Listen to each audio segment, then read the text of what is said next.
Welcome everyone to Mail Fuzz TV. I am Peter, that is Connor, and we are going to talk about Star Trek Deep Space Nine Season 2, Episode 2. I second guessed myself there because it was 2 twice. I was like, wait, no, Tuesday episode. What season are we on? Oh no, it's also 2. But yes, this is called The Circle. So spoilers for the episode as always, and this obviously continued. We even get a previously on for I think the first time I've noticed one anyway. I'm going to say yes, but also I have a bad habit of not paying attention to previously ons unless they're at the start of a season on anything, so I just don't notice them. I mean, that's fair, but I don't think we had one for the entirety of Season 1. No, I don't think last episode had one. I could be wrong, but I don't think I don't it was. remember one, but yeah.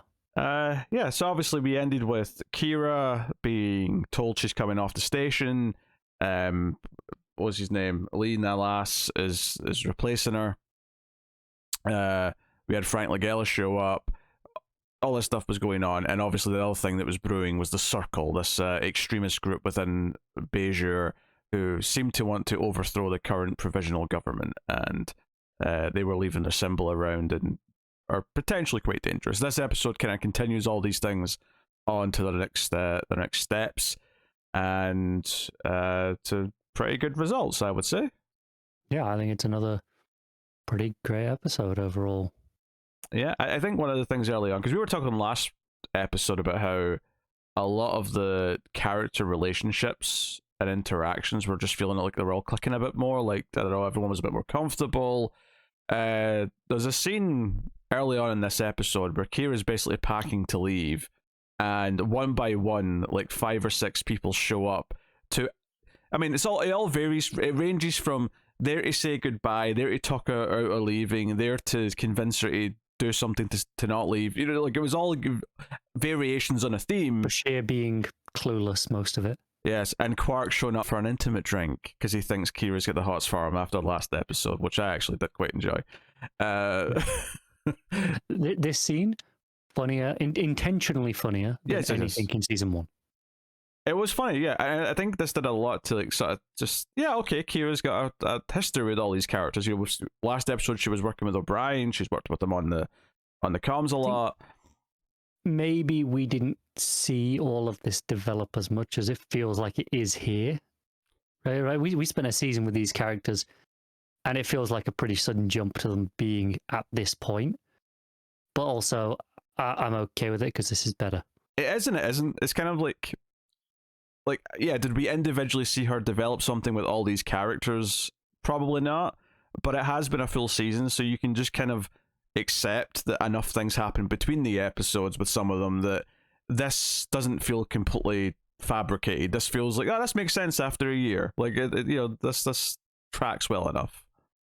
Yeah, like her just being like, oh, right, yeah, come on in, why not? Join the party every time someone else knocks at the door. It just, I don't know, it felt a lot more natural between the characters. That just, yeah, this little camaraderie that wasn't there before. Yeah, bouncing off each other. And to Quark's credit, even though he thought he was going to have an intimate one-on-one drink, which he tells everyone. I think it's Odo specifically, that he turns to and says, yeah, I was going to be maybe a sympathetic shoulder to cry on, and he just turns to Odo and goes, you'd be surprised how much that works with the ladies, and it just goes back to doing it, like, blatantly in front of everyone. But to his credit, when he comes in and sees everyone else there, he doesn't get dissuaded. He's like, oh, it's just more of a party. Oh, we'll all hang out. Yeah. This is nice. Drinks for everyone. Yeah. Honestly, I was expecting him to whip out a bill for that bottle of booze. There was that, but as Odo pointed out, it's a very small bottle that he brought as a leaving gift. Yes. So no, I enjoyed that scene a lot. I think that it was a nice, because it's a pretty serious episode with a lot of serious things going on. This was kind of a nice just palate cleanser at the start to give us a bit of levity, to make us like all the characters just a little, just remind us why we like them before we get into kind of the meat and potatoes of the episode, which is, you know, like, okay, who's behind the Circle? And halfway through the episode, I was kind of like going through multiple suspects in my head. I was like, oh, that Win, Varig Win, she's a no good dirty one. She's probably behind the circle. Oh, maybe it's the Cardassians, and they turn out to be connected, but they're not behind it. Yes, I think I said last time that they were the ones, possibly the ones supplying weapons. Yeah, you might have done. Which I guess you could argue that is behind it, but I would see that more as them taking advantage of something that happened naturally. Yes, because the movement itself was natural. They didn't cultivate that, but they are enabling it to make it, a little bit more advantageous for them. Yeah. They're playing the chess pieces for sure. Yeah. Turns out they are the ones that you say supplying the weapons. Odo does a bit of shape-shifting detective work to get to that point. Yeah, worth noting that the Circle don't know that it's the Cardassians providing the weapons. That's a very good point. Yes, they're not betraying their anti-Cardassian stance. Basically, so Frank Langella's character turns out to be the one who's the head of the Circle, and he obviously does not like Cardassians. He doesn't like any non-Bajorans. He's a very conservative, Bajor first, all that stuff. And I think it's important that he doesn't know that the Cardassians are supplying weapons, because what he's effectively doing is playing right into their hands, because the theory from Sisko and everyone else, once they realize and find out that it's the Cardassians, is that, well, if this new regime, if the Circle get in power of Bajor, they're going to just tell the Federation to get lost. And if that happens, then the Cardassians can just sweep back in and come back, which... there's almost like a sick part of me that like wants to see it play out, just to see the look in Frank Langella's face when he realizes what he's done. There's a small part of, I think, Sisko that feels that way by the end of this episode as well. Where it gets where it is, and I'm like, well, let's see how they do. I mean, obviously, I want them to swoop in and like help after the fact, but it almost there's just part of me that wants to see it, see what he like. I've made the Joe Bluth, I've made a huge mistake moment would be enjoyable. But not to gloss over how Odo got to that information, because that also was one of the most fun scenes of the episode, is Quark comes to Odo, and he comes in and says, hey, we have to get out of here, buddy. Like, the Circle stuff's getting out of hand. And he's like, they're a bunch of, vandalizers and ruffians, but we'll deal with them. Don't you worry about that. Odo's very confident, as he always is. And Quark says, oh no, I'm here and they've got weapons and they've got, logistics planned out and all this stuff. And Odo's like, how do you know that? Is it because people who won't talk to you will talk to me? And I've heard things, they're getting weapons. And Odo, at a great payoff. There's a great bit where halfway through this, you know exactly where it's going, and it's still really funny.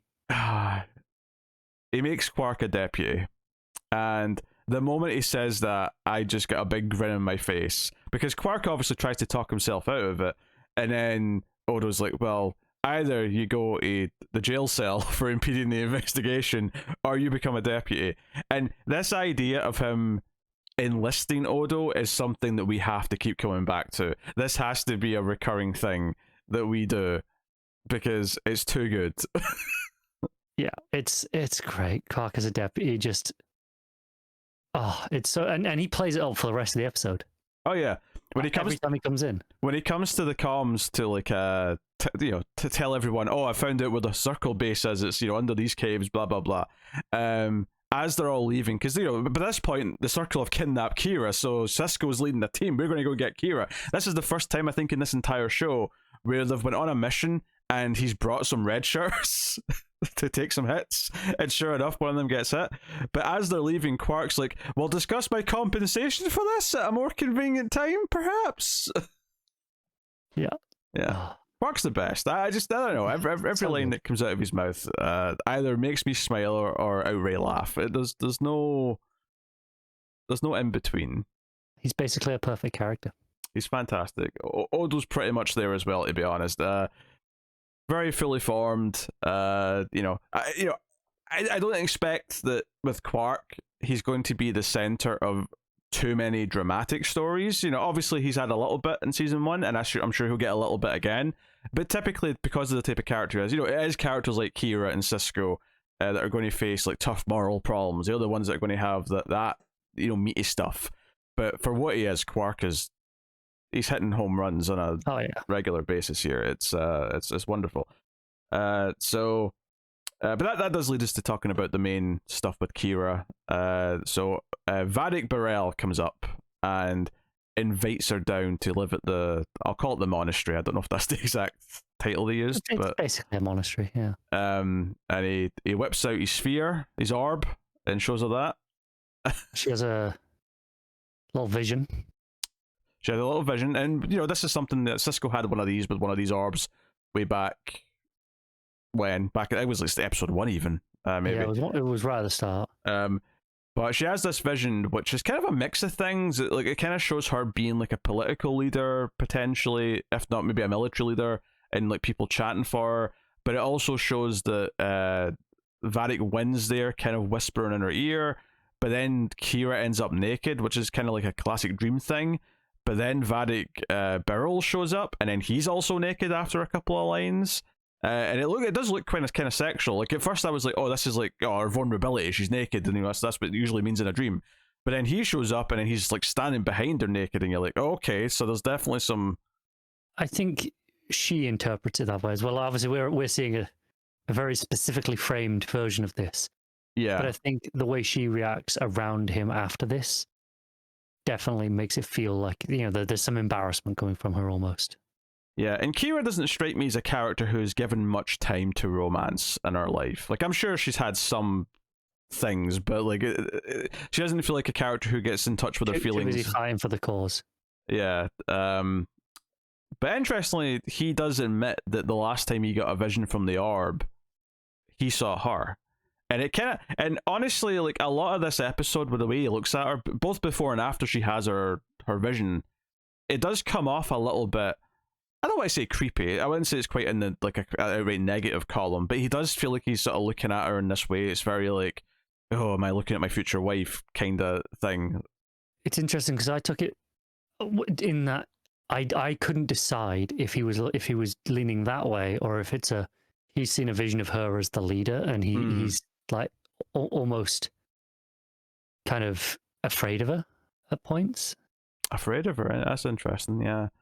But especially since he's been presented to us as the good guy who's potentially going to be a political leader. Suspicious of him, right? Yeah. Well, that's the thing, Vadik Wynn's been so suspicious, and once we find out that Langella's character is, the one behind the circle, right? And he's making these power plays for political movement. He mocks the provisional government because even just calling it provisional is this admission that it's powerless. All this stuff. He has a scene where he goes to Wynn and basically makes this kind of pact to like be, side by side politically. Now, right now, I don't think she knows that he's behind the circle, but I think she is in support of the type of government that he wants, and clearly that's why this match is happening. I think so, but even in this scene, she seems very reluctant to just sign up with him. She does, although he does kind of talk her into it, and there's a lot of shots here of them like standing against the sunset, and it's all very. It feels like a scene from a Star Wars prequel almost, and I don't mean this to insult it, but it's making me think of like a Sith Lord and like Palpatine or whatever making a deal and concocting their plans to overtake the Senate. Yeah. Like that was very much the vibe I was getting from this scene. This was better because I'm actually invested in the political things that are going on in this show, but I get where you're coming from. Like I say, I think it was interesting that I assume she didn't know about the circle here. No, I mean earlier in the episode, I was thinking she might be behind it, but by this point, I was like, no, I don't think she does. I think she is obviously done some shady things, and she's leaning towards villainous, but leading an outright like militant uprising. Well, I thought I said out of character because she did kind of promote a suicide bomber last season, so it's not that different, I guess. Not. So I don't know. Anyway, go on. What you said. I thought it was interesting that even with her not knowing that, she still was very reluctant to just jump on board with his plans. I don't know if knowing about the circle would have made her get on board quicker, or if it would have just turned her away. Here's some speculation. Do you think that maybe she has an inkling that she suspects that it is him, and the reason why she's been hesitant is because she thinks he's going to fail, not because she doesn't agree with what he's doing or the outcome that he wants? It almost feels like she's got like a tone each water, as it were, by the end of this conversation, where she's okay. If he succeeds, I'm going to be in a place to be the next, Varric. I'm going to, or the next Kai, sorry, and whatever. But if he doesn't, I'm, making sure that distance can also be there too. I think she's very politically savvy like that. Yeah. I think it's interesting because I think she's definitely on board with his "we need strong government" takes. We need to stop being provisional, all that sort of stuff. I'm not sure she's completely on board with get rid of all non-Bajorans. I don't know if I've got enough of that from her yet. Sure. Although the other thing they talk about in this scene is the idea they want to return to very traditional values. This like very conservative. So you can imagine like any real world example being, we have to follow the Bible and be very strict about all these things. It feels like that's what she wants as well as what Langella wants here. And even earlier in the episode, she has a scene where she shows up and talks to Kira and Varric Beryl, where she basically, oh, you showed her the orb. That's, you're supposed to seek approval for that. And he points out, I mean, that's a formality that basically no one does. And I have no reason to disbelieve that. And she agrees. She's like, yeah, I know, but I always did it just to be, just because you should. She actually got a laugh out of me at the end of this scene because the way she phrased something just gave me a chuckle, which is, she says, oh yes, she's doing that thing where she's like being really nice, but it's really phony and she's really thinking F you. And at the end of the scene, she goes, oh, stay as many days, no, stay as long as you like. Even a week if it has to be that long, and then walks away. And I was like, wait a minute, that's not as long as you like. You can stay for a few days, maybe a week. Yeah, I think it actually was stay as many days as you'd like, and then maybe even a week. Yeah, maybe the maybe even a week. Just I don't know like how intentionally funny that line was supposed to be, but it really made me laugh because it was so backhanded. I think it was meant to be funny. Yeah. And obviously one of the reasons why you think she's a prime suspect is not only because of how shady she is, because we know her history and all this stuff, but it's like the next time we see Kira after this scene, she's been like kidnapped by 3 dudes in hoods. That rhymed. I didn't mean it to rhyme, but it did. Slight nitpick on this scene. It felt like they were covering up a little like mishap in the shooting here, because there's a little sound effect to just imply that she's being tased, because visually you don't see the tasing happening, you just sort of see 3 guys behind her, and I thought, you know what, I thought Kira would put up more of a fight, but then when they finally step aside, you see she's like unconscious, and there's a little sound effect, and I was like, do you know what, I think that sound effect, it might have been there anyway, but I think they maybe emphasized it as much as they could, because you were supposed to see what they were doing, but the actor who was and one of the guys in the hoods obviously was standing 2 in front of the camera, and you physically could not see what they did to her, so it was a little confusing. And I think that sound effect was there to really help that. I agree. I think it was possibly one of the worst shot scenes as well. Just the way it was framed, it was like really like she's in this like little grove, and it feels really tight and constrained, and it felt like there wasn't enough room for the camera to actually portray it properly. I think that's probably why there was a guy ended up stood in front of what they needed to show, because there just wasn't enough space on this little set, essentially. Yeah, I got the feeling instantly that this was a mistake, that they were just trying to like patch up as best they could, and it's not a huge. I mean, it's like a one little moment. It's not a big deal, but yeah, it's just something that stuck out to me. It's funny you say that though, because like I do think one of the better directed scenes in the show so far is maybe the scene where Cisco goes to the military leader on Bajor. I do like that scene a lot. That's a really good scene, because I honestly couldn't, because Cisco's basically saying, hey, I've been paying attention, and it seems like everywhere the Circle are going and attacking, it seems like your military are pulling back right before, like they're deciding not to fight. And obviously my first instinct is, well, wait, are you implying that this military guy is in support of the Circle and they're intentionally not fighting them? But the military's response felt like, oh, this actually sounds equally plausible, is that he says, well, at least it implies, he says, well, you can't understand, Commander, because this is Bajor fighting Bajor, and it's almost like there's just this resistance to like wanting to even fight his own kind. It's like, no, we're trying not to have conflict here. Yeah, the idea that if they actively open fire on them, it's essentially declaring a civil war and legitimizing this rebellion, which is kind of what the Circle are. Yeah, and some degree. they're still so fresh as well from the war with or I say the occupation with the Cardassians, that I think it probably makes like a lot of Bajorans, I think Kira obviously falls under this, but sick to their stomach that this is even happening, and maybe he feels very conflicted over even asking these like men to possibly fight against other Bajorans. It's something they might have to get over as time goes on, and the show escalates, of course. But yeah, I think that there's the whole thing up until like what, a year ago ish in World, every Bajoran was on the same side. yeah, and we're seeing the political ramifications now of, well, now that we're free from the Cardassians, we can have our own varying ideologies and political viewpoints. We're not all going to agree on everything, and it seems like that's going to turn into potentially Bajoran on Bajoran violence, which hasn't happened in a long time. I'm kind of getting that vibe. yeah. At least nothing widespread that people are documenting. I'm sure has one random fist fight in a bar, yeah, or even just like a Bajoran serial killer at some point. But that's different, of course, to like actual conflict, where it's the But yeah, this General Krim is his name. I kind of hope we see him again, because there's a really neat moment in this. So this is all shot very well, because he's kind of going up and looking at his like war map or whatever it is. It looks like sci-fi gobbledygook to us, but that's kind of the impression I got, is that he's looking at the layout of things. And Sisko's on the other end of this big sort of like boardroom, because of this big table, and stuff. And he's like standing there. It's all very low, dramatic lighting. It's all very moody. And at the end of the scene, Sisko, he offers up willingly this information that this other alien race might be supplying the Circle with their weapons. And the general guy's taken by surprise by this and says, "Oh, that's strange." And obviously, we later find out that it's the Cardassians who are sort of using this other alien race as like a middleman. But he then says, "Hey, I would really appreciate Major Kira back on the station. I want her back." And that's something Sisko never drops in this episode. He wants her back. Kira doesn't even go to ask for him to fight for her.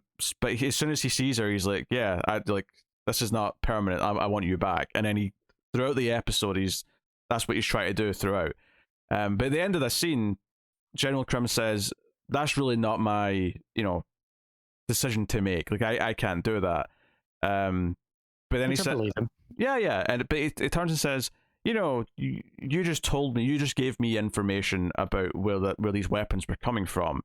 You could have used that. That could have been like a bargaining chip. You could have traded that for a favor, and you could have maybe abused that to get Kira back." And Sisko just says, "I wouldn't do that." And General Krim says, "I'll remember that about you." And it did kind of feel like that Krim probably respected that, and maybe one day when Sisko needs him to be on his side, he might actually respect Sisko because of this moment. Oh, absolutely. And then, but also, I think there's a little bit where he's a clearly, he's a military leader. He's a tactician. Clearly, that's what he excels at. I'm sure there's a part of him that's locking that away as, well, that can be exploited. Yeah, that's the other thing. Yeah, in the back of my head, I'm like, this could be something. If he is a bad guy, because we don't know for sure. Like, that's what was so interesting about this scene, is that it was very easy to read him as someone who was playing against Sisko, or someone who is doing what he thinks is best and could be an ally someday. And it was actually hard to tell. By the end, I was leaning towards the good side, but yeah, there's a possibility that he's saying, "Oh, he won't do that, so I can abuse that later." That could totally be what this scene was. But then there's also the idea of, well, if Sisko's going there under the impression that maybe this guy is involved, and maybe that's why, then they're not fighting, because again, believable.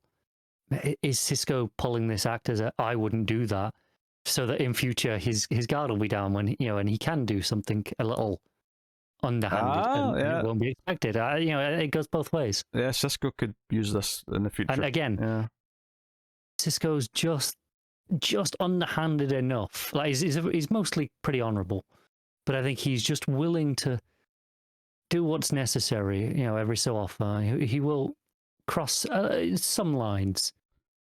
And I could see him pulling something like that. Yeah. Looking at Nahus for a bit, obviously he sort of takes his role. It isn't the exact same of what Kira was doing, but effectively he wants to use his name to help if he can. He goes on the mission to get Kira back. And Kira does seem to have been tortured, because Langella kind of tries to appeal to her and says, hey, this is the right thing, you should be on board with this, and she's like, F that. So when we do see her later on, she is and then he says, well, we learned at least one thing from Cardassians. It was, the strong implication of their torture, which, as we mentioned last time, we have seen, on Next Generation. We saw that, what that's like. Yeah, so we see her all kind of bloody and beat up next time we see her. But Nahlis, it was kind of interesting. It's not like Sisko's kind of confrontational with him, because Nahlis does just kind of want to help as best he can. And there's even a scene between him and Kira where she's leaving and he's like, I didn't really want this job. I wasn't trying to get rid of you. And she's like, I didn't want it either, but it ended up being very valuable and whatnot. So it is interesting to see this role, which I don't think is long term, but they're sort of playing it as if it's going to be. I kind of suspect that he might be dead by the end of the next episode, potentially. Yeah, I think there's... I think we said this last time, I can see it both going multiple ways. There's still, okay, he dies, he goes out in the martyr, and that way he never has to worry about, his living up to his legend. If anything, he just solidifies it as well, because now he's like a myth. He's like, oh, he did what he did, and now he's a martyr, so it's like... Yeah, but also, especially if they manage to expose the circle somewhat, and it proves, well, hey, the provisional government isn't good enough, we need real leadership. Maybe he steps up, right, and goes back down to the planet and steps up there as a leader. I can still see it going both ways. But the ending of the episode, though, which introduces a whole new big cliffhanger, is that the Circle have got ships coming towards Deep Space Nine, and they intend to attack. And Sisko talks to his admiral and is like, they're told they've got 7 hours to get out. Yeah, he's 7 hours to. It'll take 7 hours to evacuate. It'll take 7 hours until the ships get there. And Sisko asks his admiral, explains the situation, and this is quite interesting because the admiral is like, "Well, this is an internal conflict on Bajor." There's a whole lot of like, well, the Cardassians are involved, so it's not internal, but they're technically not involved. It's not public. It's like they didn't start this political movement. They might be supplying weapons, but even without their involvement, there would still be a revolution happening. And they can get involved in a civil conflict, but we don't. We have the Prime Directive. And if you believe our people in danger by being at the station, which Sisko admits that he does think that they're in danger, then the order's to evacuate. We'll have to worry about the political ramifications afterwards. And Sisko comes out and asks O'Brien, well, how long does it take to get us all out of here? And he's like, probably if we can probably get it done in like 3 hours. He's like, yeah, but what if you want to take every bit of equipment that belongs to the Federation, like everything, so that the Cardassians get nothing from it, And I'm thinking he's not thinking less about like ownership, more probably about the intel that they can get from things, I imagine. And even just reverse engineering technology, anything they don't have. Yeah. And he's like, oh, that stays maybe even a week. I have no idea. Like that's hard to hard to quantify without starting. Yeah. So he's like, well, it was like not all of us are going to be gone, and part of me's like, Sisko, is this how you're bending the rules by like saying that all of you have to leave? Is because we have to keep all of our trade secrets. So it does feel like this was saying where he can do a little bit something a little underhanded, a little bit against the rules. Where if he thinks it's the right thing to do, where this here it's stretching the limits of the technicality that he can work on. It's like, well, we don't have to evacuate because we're in the process of evacuating, but we won't be done by then. But oh, what a shame. We'll just have more time to stay and help. Which is interesting because technically, even if he sticks around, anyone from Bajor who wants to argue his position at that point could say, well, you're technically meant to evacuate, so why should we even listen to anything you say? You're officially not here anymore. That's only assuming they know that. That's true. That's true. I mean, it does sound like Kira at least hears this. When he comes out, she's in the background out of focus listening to this conversation with O'Brien, which I think was a really neat little idea because it's like she kind of represents the people they're abandoning if they just run. If they just run, Kira and her people are going to be left here to fend for themselves. And I thought that was really neat to have her literally lingering in the background throughout this conversation, just to sort of like keep that in your head. It was a good visual. Yeah, I agree. So, but yeah, to be continued once again. Which we knew it was a part 3 coming, but another very good episode. The characters and their camaraderie and like back and forth just feels more confident again. The actual plot building up and the conflict that we've left the end of this episode on all feels very, very well plotted over the course of these 2 episodes. And I think this again, coming back to the core idea of what Deep Space Nine is versus the other Star Trek shows so far, is putting them in this decision at the end where, okay, this is against our rules, but morally, what is the right thing to do? And Sisko seemingly is going to work around that to achieve what he thinks is the right thing. So, you know, it kind of does everything you kind of need to get a taste of what Deep Space Nine is over the course of these 2 episodes, and we'll see how part 3 lands next time. And assuming part 3 keeps it up, I think this will possibly one of the best paced multi-parters that Trek's had. So I think a lot of the 2-parters, we often feel like, you know, it's good, but maybe needed a little bit more, or maybe it was slightly too long.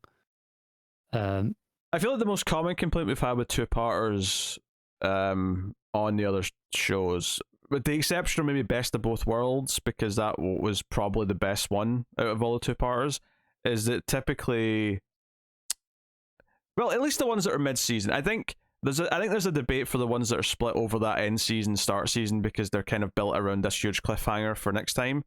But I think the ones that have been in mid-season and next gen have, I think the most common complaint we've had with them is that part 1, sometimes part 2, but usually part 1 feels like it's only about half an episode's worth of stuff to just set up what the main chunk of the story is in part 2. And we feel that first half being stretched out a little bit. I think that's something we've felt. Although there has been the flip of that, where, you know, the one where the build up to Spock was really good, but then the episode with part 2 with Spock was kind of shit. So, a lot of them have felt like 60-ish minutes of ideas stretched out into 80-ish minutes of screen time. Yeah. And you just kind of felt it. I think, you know, these 2 episodes so far, I felt like I've got a really solid, complete chunk out of both of them. Like neither of them have felt like, oh, that was only half an episode, or, you know, or it was rushed through. Everything that I heard about this show before getting into it is that this is the Trek that becomes more. This is the serialized Star Trek. This is the first time they really get into that. So even though this is technically a 3-parter, the fact that it is just going to feel more serialized as we go would imply that, yeah, this should be the better, because it. And arguably, in a few seasons' time, every episode might feel like a part of a 22-parter, you know? And at that point, the pacing is even more important. Yeah. So far, so good. Season 2 of Deep Space Nine is really delivering. So, so obviously next time we'll be back to Next Generation. And then we'll be back to Deep Space Nine after that with The Siege, which makes sense given the way this episode ends. So we'll see how that goes, but it's very exciting. I won't read the description for this because I feel like we have a good idea based on this cliffhanger and the title. I'll save that for when we're back to more individual episodes. But yeah, so let us know what you thought of this one in the comments, and of course you can support all the content over at patreon.com/MailFuzzTV and help keep it all coming. But that is us, so thank you once again for watching or listening. We always appreciate it. Keep watching Star Trek. And you know, Odo decided to transform into a rat this episode when he was spying, and it's just interesting because I'm like, you know, like I get the feeling that spaceships are so, you know, like regulated and, you know, they're literally airtight, that the idea of a rat sneaking on, like, I would be suspicious. I'm just saying, if I was this Cardassian or this other alien dude, I'd be suspicious of the rat. Like, why not just a couch, like Quark suggested? I'm just. There's always rats on ships, Pete. Aye, in regular ships, because all ships, even spaceships, that's the rules. Because they're wet and there's mold and there's, like, you know, there's spaceships are metal, they're steel, they're chrome, they're rats love those things, probably.